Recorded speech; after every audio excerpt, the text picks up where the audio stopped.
ಸ್ವಚ್ಛತೆಯನ್ನು ನಾವು ಕಾಪಾಡೋಣ. ತಿಂದ ಪ್ರಸಾದವನ್ನು ಸ್ವೀಕರಿಸಿದಂತಹ ಪ್ಲೇಟ್ಗಳನ್ನ ಡಸ್ಟ್ಬಿನ್ಗಳಲ್ಲಿ ಅಥವಾ ಕಸದ ಬುಟ್ಟಿಗಳಲ್ಲಿ ಹಾಕಿ ಯಾರು ಎಲ್ಲೆಂದರಲ್ಲಿ ಬಿಸಾಕ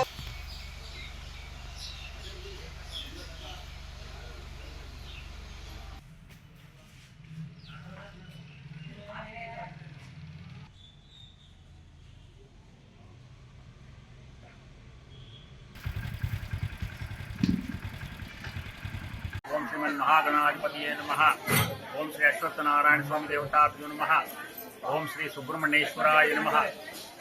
शुक्लांबरधरं विष्णुं शशिवर्णं चतुर्भुजं प्रसन्नवदनं ध्यायेत् सर्वविघ्नोपशान्तये। मूलतो ब्रह्मरूपाय मदितो विष्णुरूपिणे अग्रत शिवरूपाय वृक्षराजाय ते नमः। श्री अश्वत्थनारायण स्वामी देवताभ्यो नमः। ನಾನು ಶ್ರೀಧರ ಶಾಸ್ತ್ರಿ ರುದ್ರಾಶ್ವತ್ಥ ದೇವಸ್ಥಾನದ ಪ್ರಧಾನ ಅರ್ಚಕರು ಮಾತಾಡ್ತಾ ಇದ್ದೀನಿ. ಈ ಒಂದು ರುದ್ರಾಶ್ವತ್ಥ ನಾರಾಯಣ ಸ್ವಾಮಿ ದೇವಸ್ಥಾನ ಬಹಳ ಪುರಾತನವಾದದ್ದು.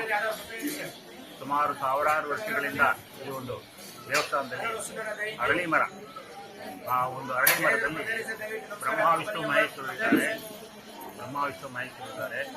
ಈ ಒಂದು ಅರಳಿ ಮರನೇ ದೇವರು. ಇಲ್ಲಿ 20 ವರ್ಷಕ್ಕೆ ಪ್ರದಕ್ಷಿಣೆ ಮಾಡಿ ಅವರ ಕೋರಿಕೆಗಳು ಎಲ್ಲ ನೆರವೇರೋ ಹಾಗೆ ಭಕ್ತರುಗಳು ಸಾವಿರಾರು ಜನ ಈ ದಿನ ಬರ್ತಾ ಇದ್ದಾರೆ.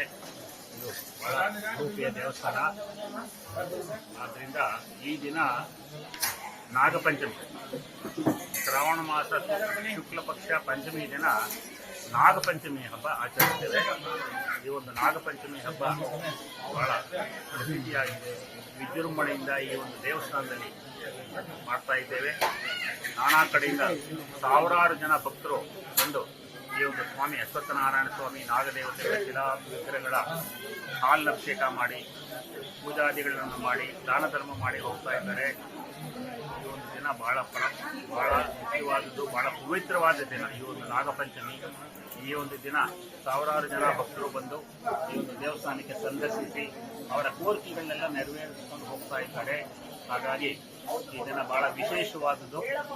ಅದೇ ರೀತಿ ಎಲ್ಲ ಭಕ್ತರಲ್ಲಿ ನಾನು ವಿನಂತಿ ಮಾಡ್ತೇನೆ, ಎಲ್ಲ ನಮ್ಮ ಬಿಡುವಿನ ವೇಳೆಯಲ್ಲಿ ಈ ದೇವಸ್ಥಾನಕ್ಕೆ ಸಂದರ್ಶಿಸಿ ಪೂಜಾದಿ ಮಾಡ್ಕೊಂಡು ಹೋಗಬೇಕು ಹಾಗೂ ಅವರ ಮನಸ್ಸಲ್ಲಿರ್ತಕ್ಕಂಥ ಕೋರಿಕೆಗಳನ್ನ ನೆರವೇರಿಸ್ಕೊಂಡು ಹೋಗಬೇಕು ಅಂತ ನಾನು ಆ ದೇವರಲ್ಲಿ ಪ್ರಾರ್ಥನೆ ಮಾಡ್ತೀನಿ. ಅದೇ ರೀತಿ ಈ ಒಂದು ದೇವಸ್ಥಾನದಲ್ಲಿ ಪ್ರತಿನಿತ್ಯ 11 ಗಂಟೆಗೆ ಪಂಚಾಮೃತ ಅಭಿಷೇಕ ಇರುತ್ತೆ.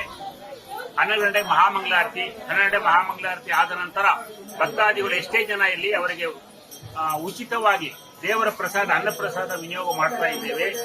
ಈ ಒಂದು ದೇವಸ್ಥಾನದಲ್ಲಿ ಎಲ್ಲ ನಾನಾ ಕಡೆಯಿಂದ ಜನಗಳು ಬರ್ತಾ ಇದ್ದಾರೆ. ಮಕ್ಕಳಿದ್ದವರು, ನಾಗದೋಷ ಇರೋರು ಹಾಗೂ ಚರ್ಮವ್ಯಾಧಿ ಇರೋರು ಎಲ್ಲ ನಾನಾ ಜನಗಳು ಬಂದು ಅವರ ಕೋರಿಕೆಗಳೆಲ್ಲ ನಮ್ಮ ಶ್ರೀ ಅಶ್ವತ್ಥನಾರಾಯಣ ಸ್ವಾಮಿ, ಇಲ್ಲಿ ದೇವರು ಶ್ರೀ ಅಶ್ವತ್ಥನಾರಾಯಣ ಸ್ವಾಮಿ ಅವರ ಕೋರಿಕೆಗಳನ್ನೆಲ್ಲ ನೆರವೇರಿಸ್ತಾ ಇದ್ದಾರೆ. ಆ ಒಂದರಿಂದ ಭಕ್ತಾದಿಗಳು ಈ ಒಂದು ದೇವಸ್ಥಾನಕ್ಕೆ ಕಾಣಿಕೆಗಳು ಕೊಡ್ಬೋದು, ಅನ್ನದಾನಕ್ಕೆ ಅಕ್ಕಿ ಬೆಲ್ಲ ಇಂಥವೆಲ್ಲ ಸಹಾಯ ಮಾಡ್ಬೋದು. ಎಲ್ಲರೂ ಭಕ್ತರಿಂದಾನೇ ಇಲ್ಲಿ ಅನ್ನದಾನ ಎಲ್ಲ ನಡೀತಾ ಇದೆ. ಹಾಗೂ ಭಕ್ತರುಗಳು ಹೆಚ್ಚಿನ ಸಂಖ್ಯೆಯಲ್ಲಿ ಬಂದು ದಾನ ಧರ್ಮ ಮಾಡಿ ಅವರಿಗೆ ಕಷ್ಟಗಳ ಪರಿಹಾರ ಮಾಡಿಸ್ಕೋಬೇಕಾಗಿ ನಾನು ಭಕ್ತರಲ್ಲಿ ವಿನಂತಿಸುತ್ತೇನೆ.